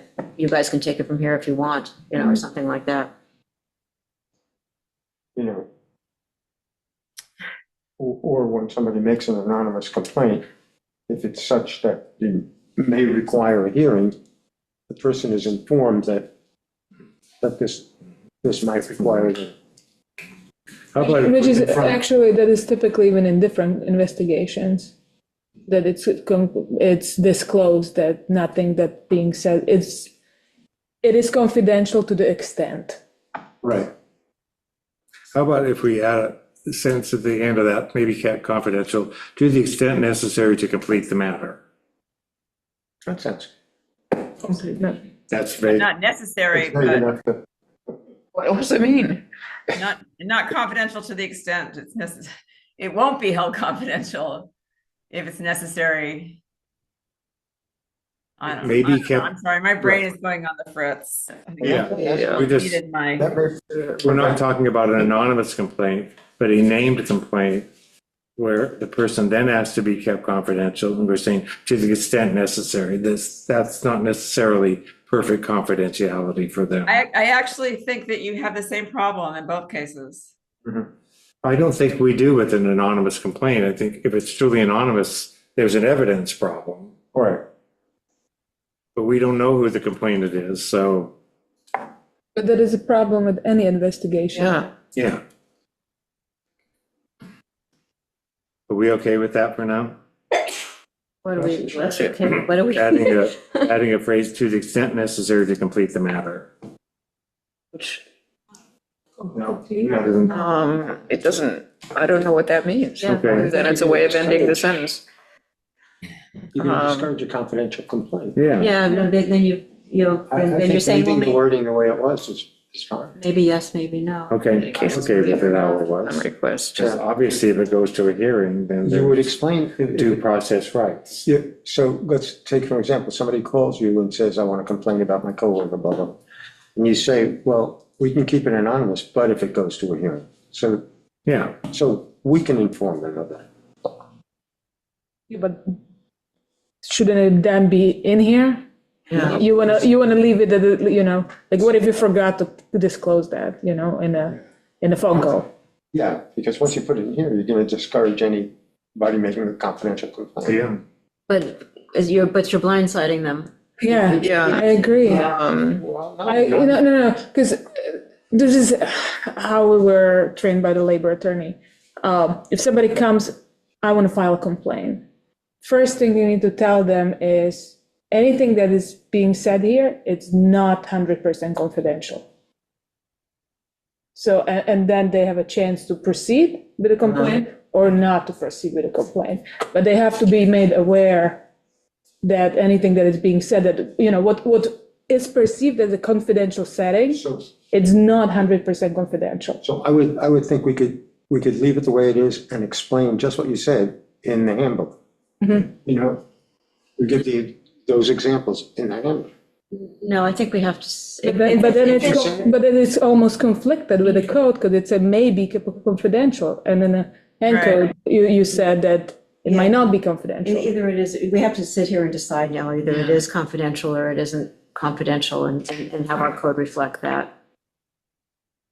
And it's a big decision. I think we're talking about two different. We've We're got- talking about I would like anonymous some time- complaints and confidential complaints. We're talking about the name complaint. When somebody comes that is not anonymous, we know who is complaining. Right. What they want us But they want to stay. They want to, confidential. yeah. Oh, yeah, I kind of figured we knew who it was, Yes. but they're asking us not to say who they are. Mhm. Yeah. That's right. Once they named Right. coming in, now I want to be confidential. In fact, that's only to the extent consistent with due process rights. Because Yes, the other party has due process rights. We could just add that little phrase at the end of it. yes. To the extent consistent with due process rights. Okay, so what happens if we start, we investigate this thing and we find evidence that, yes, the accusation is true, Yeah, and then we don't need the person who made the accusation any longer because we have a paper trail or Yes. whatever to show it, then that person can stay anonymous. Yeah, Then that's the extent that you can Yeah. keep it Right, so the confidential. accused can't come in and say, who ratted me out? Because you, it doesn't, because you've got the paper to say, it I doesn't think matter, so. it doesn't matter who ratted you out, look. yeah. Okay, All right, so the due process rights would cover that. yeah, so I'm good with that one. To the extent consistent with due process rights. We got there, To put that phrase in there, yeah. is that okay for now? Yeah. Okay, let's go on to 25-818-D3. I agree Yeah. with your solution. Thank you, Laura. Possible. Thank God. I'm ready to just sign off on this whole thing based on your answers. Can't do that. 818-D3, I propose to change the word alleged to possible or potential. Yes. Which one do we like, possible or potential? I think, I like potential. Potential, yeah, potential. It's a Okay. bigger word. We'll do that.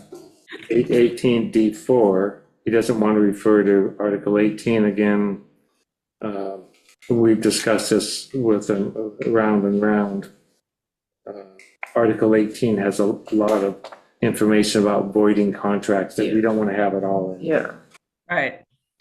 This gives a warning that it's a serious thing, that in fact, the town board can ask us to investigate a specific contract pursuant to Article 18, 804. 819B, he wants us to take out that sentence about making a reasonable effort to do voluntary cooperation, and I agree with that. 819B, Said D or B? D, Boy, B as in boy, that would eliminate the second sentence. yeah. Stephen says we shouldn't be compelled by our own code to try to cajole somebody. Okay. And I think it would accomplish that purpose fine, eliminate that second sentence right there. okay. 28-820 administration, he wants to put it in there to provide periodic ethics training. Which he conducts himself. That's fine with me. Can we, Section F. would we add a whole That's a paragraph there? commitment. Thoughts? Yeah.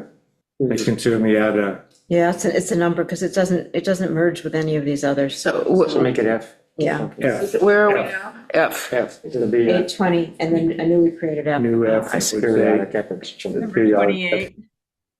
Yeah. Yeah, 820, new F. Okay. Now, he suggested that usually the Ethics Council does the training. I'm glad that's not self-serving. We don't. I think that I can do some, we can do some, we can start this training off with a plain English guide. Right. And we don't need a $350 an hour. Attorney. I agree. I mean, at visiting nurse service, I did the ethics training for Yeah, the exactly. staff. I We think can do that. I can do it. 820D, the ethics opinion, the board can post opinions in summary form. He thought, well, that's very difficult to delete identities in summary forms. But we in fact have done that, and I wonder if Stephen has looked at the page of opinions where we have little summaries that are very careful. I always run that by everybody to disguise identities of who's in there. And yet to make a general point that can apply to other employees. Yeah, we don't really, maybe because we don't really redact. We do, redact Yeah. just means you just simply cross the name out, but we talk around it. Yeah, right? we have. It's just different, yeah. Very brief in Yeah. a way like, oh, you're not supposed to, take money to provide a service that's covered by the board you're on.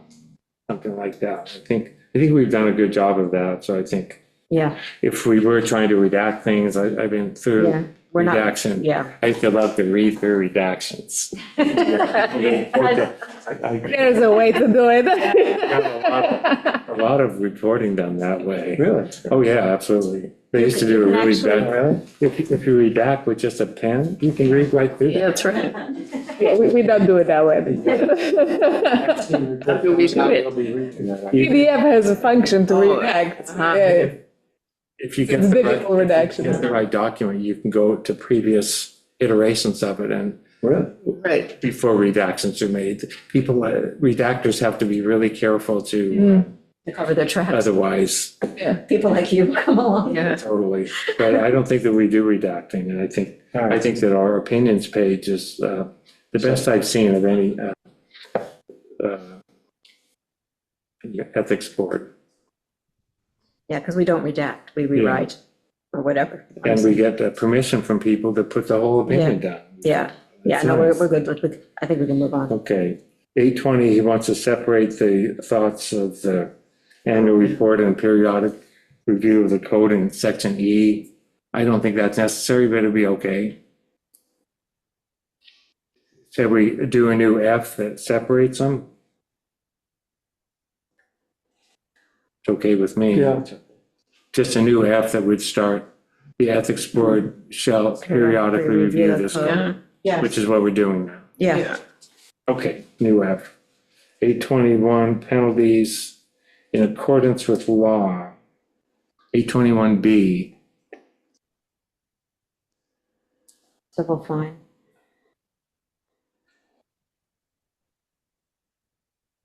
Yeah.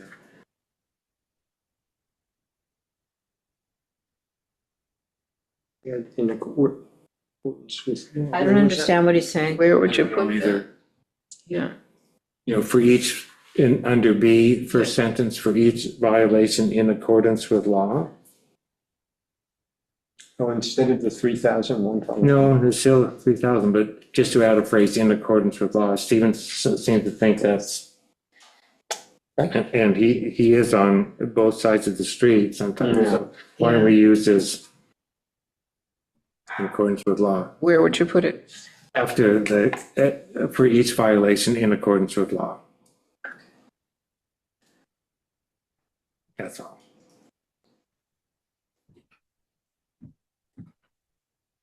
Eight 821D, civil forfeiture. He thinks the word, if it's triple damages, that's more a penalty than a forfeiture, but 821D talks about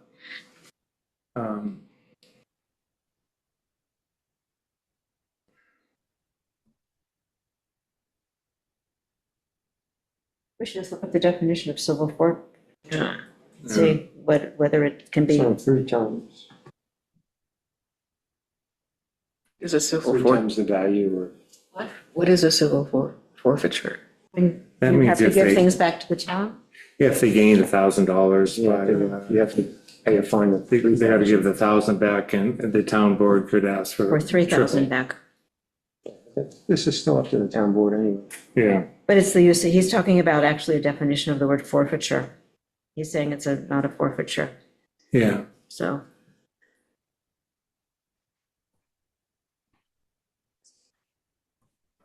We could just solve this by saying, subject to a penalty or civil forfeiture to the town. And we get the word penalty in there. Right. Is that okay? Mhm. Actually, it's saying, it can be more than the actual thing it's saying here. Like you can have to give up your car, even if they didn't give you a car because you were using it for things you shouldn't be using it for. A business owner's bank accounts can be frozen and forfeited because they were used to facilitate an illegal scheme. It doesn't mean the entire bank account was used, but just part of it, but you have to give up the whole bank account. So I think you're okay. Okay to add the word penalty in there. It doesn't make any difference Yeah. to the thrust of it at all. The last sentence is the most important one, which is that only the town board or a court can do that. Yeah, it's a thing, criminal forfeiture, civil judicial forfeiture, and administrative forfeiture. They're all different kinds. Yeah. Okay, keep going. 821E, eliminate this reference to referring to prosecutors. 821E, Yeah, just, it's fine the way it is. I think Yeah, so why would too. you want to put that on? Doesn't hurt to have. Yeah. 821F, eliminate the reference to the ethics board not taking action with respect to board members. This was said previously. I'm not sure if it was said previously, but in any event, I see no problem with saying it again here, that we don't police ourselves. Right. Yeah. Yeah, Huh? I'm not sure that it was said previously. I agree. I don't either. I don't think it was, but we want to make clear that we don't police ourselves. 821G, if we say the town board shall respond within 45 days of a referral, he wasn't sure we want to codify a time limit. I think it's fine to put a 45 days on the town board. If we ask them to do something, often we'll just send back all of our opinions to them. So far, I've just said, we're not asking you to do anything. This is our opinion that you're entitled to see. But if we ask them to, How about 60 days? And it What's might wrong be January. they don't have to finish their review in 45 days. They could Okay, just say, okay, we're reviewing it. got it. Okay. I see. Does the town board have a comment on this? It's just, if we ask them to do something like, hey, we think you should fire somebody, for instance. You know, Was that just a random example? within 40 Yeah. within 45 days, they can say, we're reviewing this. It's just, Yeah, it's, okay. that's the end. I think we've made some small proposed changes in here, and we've reviewed Stephen's comments. When we make these changes, would it help the board if they were in another color than red? Or just more red indicating?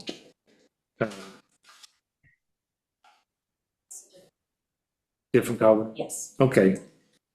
I'm going to mark this up with Green or blue? Speaking of green or blue. green and blue. So in other words, the red stays and this will be. What document are you working off of, Duff? Is it a Word document? Yeah, it's Yeah. It's, X31. yeah, it was the one that I sent to the town board. And it's recommended. Can you send me that just in case to make sure I have a current copy? Yeah. Because I have so many versions of this that are starting to get confusing. I will. So if you could just send me what you're going to work on before you work on it, then that'll help me. Will do. I'll do that before I close this computer. Okay, thank you. On the town website, under government, upcoming hearings, pending laws and discussion. Sorry, what? It's on the town website, under government, upcoming hearings, pending laws and discussion documents. The document is, As a Word document? Yes, in fact, yes. Yeah. This one specifically is as a Word. and we've Well, then maybe Christina could just send it to me. would be lovely. and I will, Sorry, I've got so many No worries. that's okay. documents. I'll mark it up and That send it are- around to everybody with green. And And what's the timing on our, going back to the town board now, if we want to? Well, It's gonna take us, like, next week, we can make it, yeah, the one that was Yeah, 2 we weeks. can do this by the weekend. and then, This is, I cannot do it by the weekend. I can maybe do it at the end of the weekend. so let's say by. Yeah. By the end of Sunday, how about, I will try. I do the green markup, there's not gonna be that much marked up in green, but some. I'll do that, by, tomorrow, Saturday morning, and people just take a look at it. Is that okay, Christina? Will that work with you? Will that work? Anything will work. Is Thomas still there? No. Yeah, Oh, yes, he is. Yeah, I'm here. Is that okay I've for, got the document from Christina. Okay. Thank you, dear. is that okay for your review, Thomas, if we put these recommended changes in green type and then send it to you and the town board? Sure, yeah. Yeah, that Okay. works. That'll help keep things clear. And you want me to do a different color? No, I want to do it. I'm going to do the first draft that this and then send it to everybody. Oh, okay, so I won't touch it yet. No, I have time to do it tomorrow or Saturday morning. Okay, I thought there was stuff at the beginning that you wanted me to do. That's great, great. No. I can also send this around to everybody if you want with the No. recommendations so that you close the loop on that. So, I don't know that we could read your note. I was gonna say, that would be good, just because then the town board will have this to look at, like, Yeah. those comments. yeah, Oh, I thought you meant your marked up one. no, You that's just mean too. that- I'll close the loop of what the ethics board recommends on each of these 36. Okay? we need to schedule another meeting. Yeah, first of all, I'll take a motion on making this our recommendation to the town board, subject to final review this weekend. Anybody want to move? So move. A second. Second. All in favor? Any discussion? All in favor? Aye. Okay, thank you. And next meeting, December. It is December. December.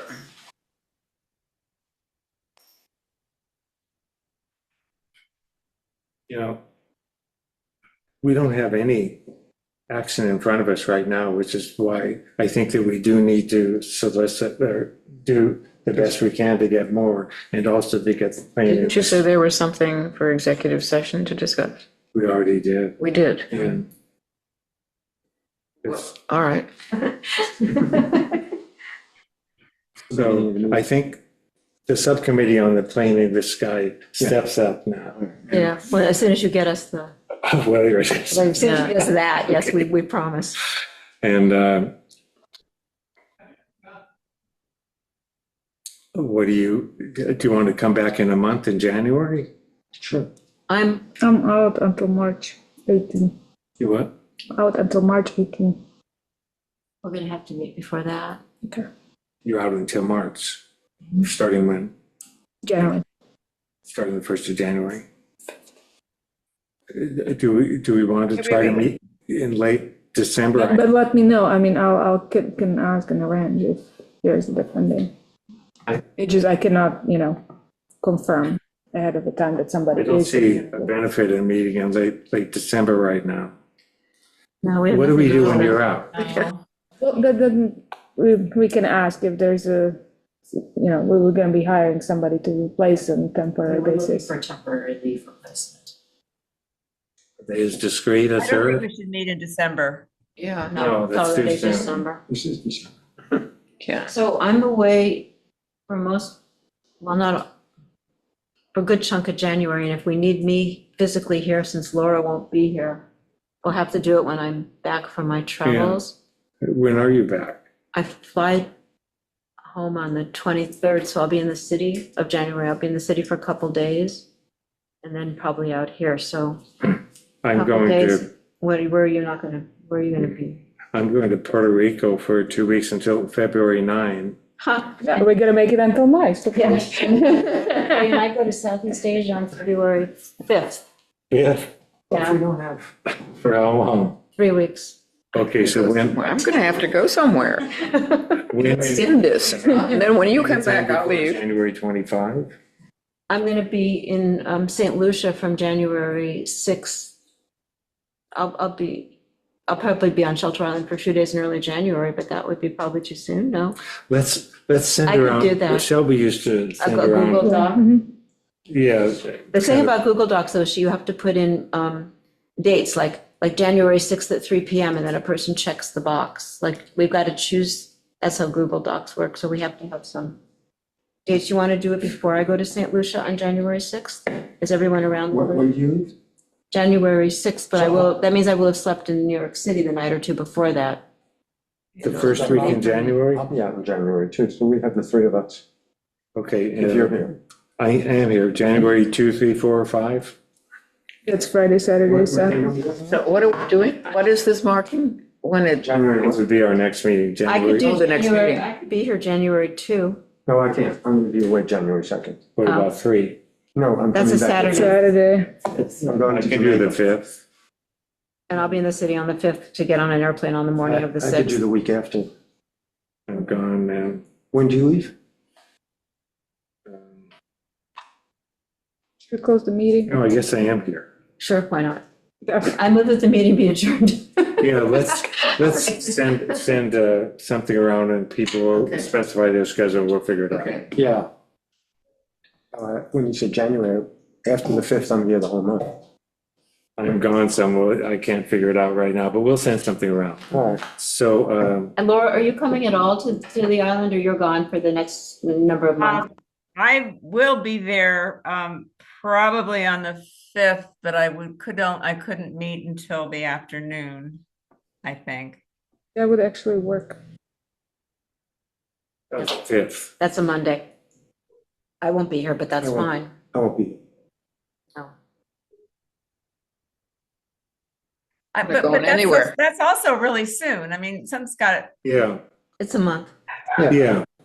What we really need at this point is to get this To work settled amongst and then the plan. Okay, then let's not plan a meeting. I mean, let's not plan a meeting. Yeah. Let's just do our jobs. and- Yeah, And we'll set something off in the Go by future. email, so.